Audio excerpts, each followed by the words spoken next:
En Iglesia Virtual nos alegramos poder compartir un nuevo tema en la serie La fe por la cual vivo.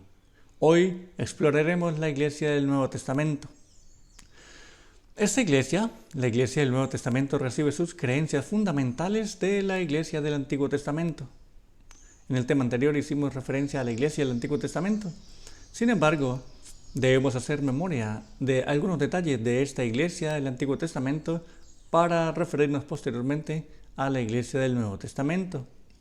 Recordemos entonces que Dios hizo pacto con la Iglesia del Antiguo Testamento a través de Abraham, Isaac y Jacob, quienes recibieron la promesa y aunque vivieron como peregrinos en tierra extraña. Habiendo recibido la promesa de la tierra por heredad, demandó Jehová a la Iglesia del Antiguo Testamento guardar los mandamientos para que fueran prosperados. Ahora, bajo el mismo principio del gobierno de Dios, en la Iglesia del Nuevo Testamento, Jesús, que era Dios encarnado y manifestado a los hombres, enseñó la ley como regla de vida. Quiere decir que las normas no cambiaron. Algunas prácticas dejaron de realizarse, sin embargo, el principio del gobierno de la ley de Dios debía permanecer en la Iglesia del Nuevo Testamento. Jesús mismo dijo, Juan 14:15, si ustedes me aman, obedecerán mis mandamientos. No estaba diciendo que los iba a anular, los iba a quitar. Lo que está diciendo es que si ustedes me aman, si la base de la Iglesia es el amor manifestado a través de Jesús, entonces, como consecuencia, debían obedecer los mandamientos. También dijo, ustedes son mis amigos, si hacen lo que yo les mando. ¿Qué estaba mandando Jesús? Que obedecieran la norma de los mandamientos como principio del gobierno de Dios. Y como resultado de esa obediencia a la santa ley de Dios, había dicho, y yo pediré al Padre que les mande otro defensor. Refiriéndose a la terminación de su obra, entonces vendría un nuevo defensor que sería el Espíritu Santo. La Iglesia del Nuevo Testamento, como consecuencia a la obediencia de la ley de Dios, entonces en esa relación estrecha con Dios recibiría como herencia la promesa del Espíritu Santo.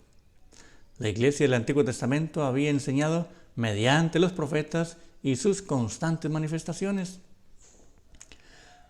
A la Iglesia del Nuevo Testamento Dios se le había manifestado personalmente en la persona de Jesús y continuaría su obra entonces mediante la transformación del Espíritu Santo. Era una promesa para ellos y debía cumplirse y se cumplió efectivamente el día de Pentecostés, así como lo registra el libro de los Hechos. El Señor Jesús sabía que algunos pensarían que Él había venido a reemplazar las enseñanzas de la Iglesia del Antiguo Testamento y la ley. Por eso dijo, no crean ustedes que he venido para suprimir la ley de los profetas. No he venido a ponerles fin, sino a darles su pleno valor. Mateo 5:17. Al igual que la Iglesia del Antiguo Testamento, ahora la Iglesia del Nuevo Testamento amaba y reverenciaba la ley de Dios. Pablo, apóstol de Jesucristo a la Iglesia del Nuevo Testamento en Roma, declaró, en mi interior me gusta guardar la ley de Dios. Romanos capítulo 7, versículo 22. Entonces la Iglesia del Nuevo Testamento fue privilegiada por haber tenido entre ella en forma humana al Señor de la Gloria y al Dador de la Ley. Por desgracia, aunque la Iglesia del Nuevo Testamento estudiaba las Escrituras, muchos de los miembros de la Iglesia estaban tan rodeados por paredes de tradición que fallaron en no aceptar a Jesús como el Salvador del mundo y como resultado, entonces vino la transgresión a la ley de Dios. Sin embargo, déjeme decirle que los apóstoles siguieron predicando, diciendo que en ningún otro hay salvación, porque no hay otro nombre bajo el cielo dado a los hombres en quien podamos ser salvos. Hechos capítulo 4 y el verso 12. Así fue que la Iglesia Apostólica fue organizada después de la ascensión de Cristo y pronto tenía un programa de evangelización bien definido. Además de los 12, también estaba Pablo, el gran evangelista. Y sin embargo, los diáconos también eran elegidos como oficiales en la iglesia apostólica. Hubo una organización y eso permitió que el evangelio fuera esparcido por diferentes partes del mundo.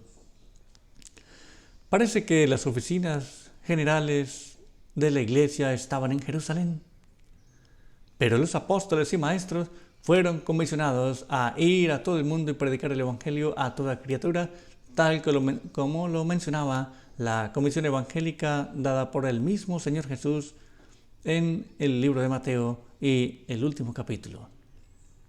Oficiales y miembros de la iglesia primitiva escribieron evangelios y epístolas, no solamente para que la iglesia primitiva del Nuevo Testamento los leyera, sino también para la iglesia cristiana de los últimos siglos. Quiere decir que el Nuevo Testamento, la versión de la Biblia escrita en el Nuevo Testamento, se escribió para la iglesia de los últimos siglos, es decir, para nosotros, y allí están consignados entonces los principios que gobiernan la iglesia del Nuevo Testamento. Como usted y yo somos parte de la iglesia que fue fundada o reorganizada o se le dio nueva forma en el Nuevo Testamento, entonces tenemos como deber el estudio permanente de las Sagradas Escrituras. Solo pocas semanas después que el Señor Jesús ascendió a los cielos, los miembros de la iglesia del Nuevo Testamento empezaron a sufrir persecuciones. Los discípulos fueron puestos en prisión y la razón fue la predicación del Evangelio. Esteban fue el primer mártir cristiano, tal como lo registra el libro de los Hechos, el capítulo 6 y el verso 11. Y a medida que el cristianismo se esparció por todo el Imperio Romano, la iglesia entraba en contacto con el paganismo y los seguidores de Jesús eran tomados prisioneros, torturados y muertos. Qué terrible situación vivió la iglesia del Nuevo Testamento. La época más negra de persecución para la iglesia transcurrió entre los años 100 y los años 300 de nuestra era. Nuestro Señor Jesucristo le había advertido a la iglesia del Nuevo Testamento: no crean que yo he venido a traer paz al mundo. No he venido a traer paz, sino guerra, había dicho, y quedó registrado en el libro de Mateo, capítulo 10 y el verso 34. Y la historia nos permite corroborar los momentos más tortuosos de la iglesia. Por mencionar algunos emperadores: Calígula, un emperador, un tipo de mente que quería hacerse conocer como Dios, hacerse adorar como Dios, año 34 al 41. Claudio, año 41 al 54. Nerón, también conocido como el despiadado Nerón, año 54 al 68. Domiciano, y Domiciano quiso hacerse conocer como Dios, tanto que a la moneda le imprimió su imagen, y cualquiera que tomara una moneda con la imagen de Nerón debía de Domiciano, debía inclinarse y adorar, razón por la que el apóstol Pablo fue desterrado a la isla de Pasmos. Luego vino otro emperador bastante sangriento, Nerva, del año 96 al 98, no duró mucho tiempo. Posteriormente uno llamado Trajano entre el año 98 y el año 117, entre otros. Así, hasta el año 300 hubo gran persecución para la iglesia cristiana. Fueron supremamente despiadados estos emperadores para con la iglesia que predicaba a Jesús. Cuando la espada no logró exterminar a la iglesia cristiana del Nuevo Testamento, el enemigo de las almas trató otro método de ataque. Él intentó que la iglesia se popularizara ante el Estado, es decir, hubo una unión entre la iglesia y el Estado y llevó los ritos y las ceremonias paganos a la iglesia cristiana. Gran estrategia del enemigo. No pudo vencerlos en la arena, no pudo destruirlos del todo, aunque mandó a matar a muchos cristianos, pero su nueva estrategia daría importantes resultados. Poco a poco se fueron filtrando en la iglesia las falsas enseñanzas de la unión del Estado, la iglesia y las prácticas paganas. Se perdió la fe sencilla. Los cristianos se hicieron ricos y poderosos en los negocios y asuntos del gobierno. En el año 476, las tribus bárbaras del norte derribaron el Imperio Romano y en una lucha que siguió, la cabeza de la Iglesia de Roma, conocido como el obispo, se convirtió entonces ahora en la cabeza general de la Iglesia. ¿Qué cambios extraordinarios estaban dándose en la Iglesia? El obispo de Roma se convierte en el principal miembro de la Iglesia. Y entonces empieza un momento crucial para la Iglesia del Nuevo Testamento. La Iglesia no fue colocada en las manos de los miembros de... la Biblia no fue colocada en las manos de los miembros de la Iglesia. Ahora, con estas nuevas prácticas, la Biblia pasó a un segundo lugar. En parte porque en estos tiempos solo existían copias escritas a mano de algunos rollos del Antiguo Testamento. Pero principalmente porque los dirigentes de la iglesia tenían temor de que la gente estudiara las Escrituras y entonces se temía que descubrieran algunas falsas doctrinas de la iglesia. El principio de la ley de Dios había sido adulterado y como consecuencia se introdujeron nuevas prácticas paganas que en nada favorecía a la iglesia cristiana. Algunas de las falsas enseñanzas más representativas fueron la inmortalidad del alma. ¿Han escuchado el tema, verdad? La gente no muere. La segunda creencia fundamental enseñada a la iglesia del Nuevo Testamento, introducida de una manera perversa, fue la adoración de los santos. En los mandamientos, la ley de Dios prohibía la adoración de los santos. Pero la iglesia, entonces, una vez unida al Estado, empieza a adorar a los santos. Como tercero, la existencia de un purgatorio y además la enseñanza o la observancia del domingo como el día de reposo. Ven ustedes, importantes cambios hubo en la iglesia del Nuevo Testamento, prácticas paganas que se infiltraron en la iglesia y entonces ahora empezaron a enseñarse como doctrina. Estaba en peligro la iglesia del Nuevo Testamento. La iglesia de Roma declara que ella cambió el día de adoración del séptimo día al primer día de la semana por su propia autoridad. La Biblia no menciona en ninguna parte que el día de adoración haya sido cambiado. El sábado, el séptimo día de la semana, siempre se mantuvo como el día del Señor, pero ahora en la unión de la iglesia y del Estado, entonces la iglesia romana hace este cambio por su propia autoridad. La historia y la Biblia demuestran que la observancia del domingo como institución cristiana vino del paganismo. Fue una forma para ganar a los paganos para que hicieran parte de la iglesia.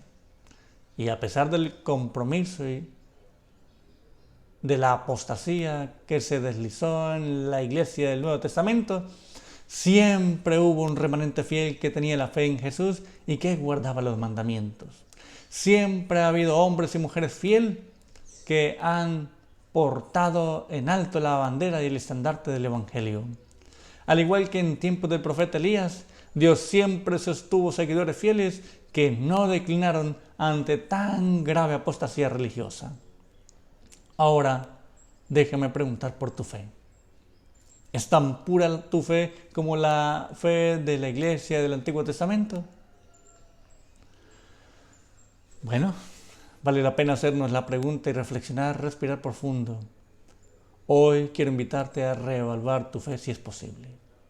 Levanta los ojos al cielo y haz de la Biblia la regla de fe y práctica para el cristiano. Si alguien te ha dicho o te está enseñando que la ley de Dios cambió, que Jesús cambió la ley o que abolió la ley. Déjenme decirle que fueron solamente prácticas paganas introducidas en la Iglesia del Nuevo Testamento, una vez se unió con el Estado, y entonces pareció perderse la esperanza. A la Iglesia del Nuevo Testamento se le dijo: por eso, recuerda de dónde has caído, vuélvete a Dios y haz otra vez lo que hacías al principio. Apocalipsis capítulo 2 y el versículo 5. Esta expresión fue dada a la iglesia en la época del apóstol Juan. La primera iglesia de las 7 iglesias o de los 7 periodos de la iglesia mencionados en el libro Apocalipsis. La iglesia de Éfeso. Por esto recuerda. Por esto está indicando que como consecuencia de, recuerde que, no se le olvide que, es decir, la iglesia del Nuevo Testamento que fue pervertida por la iglesia de Roma, por el obispo de Roma, debía recordar de dónde había caído, cuáles habían sido sus buenas prácticas iniciales, cuál había sido el buen principio de la iglesia del Nuevo Testamento, cuáles habían sido las bases de su fe, cuál había sido la enseñanza de Jesús y de los apóstoles. Recuerda de dónde has caído.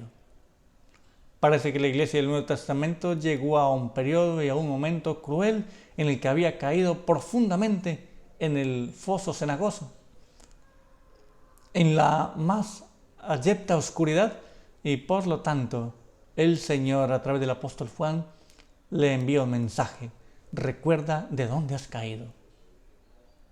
Esta experiencia me hace recordar a Ezequiel 28 y Isaías 14, refiriéndose al rey de Tiro, pero más específicamente al ángel cubridor protector que ocupaba ese lugar especial de custodio de la ley de Dios en el cielo, que posterior, a causa de su hermosura, se corrompió su corazón y entonces fuiste echado por tierra. No hubo más lugar para él en el cielo, dice el libro de Apocalipsis.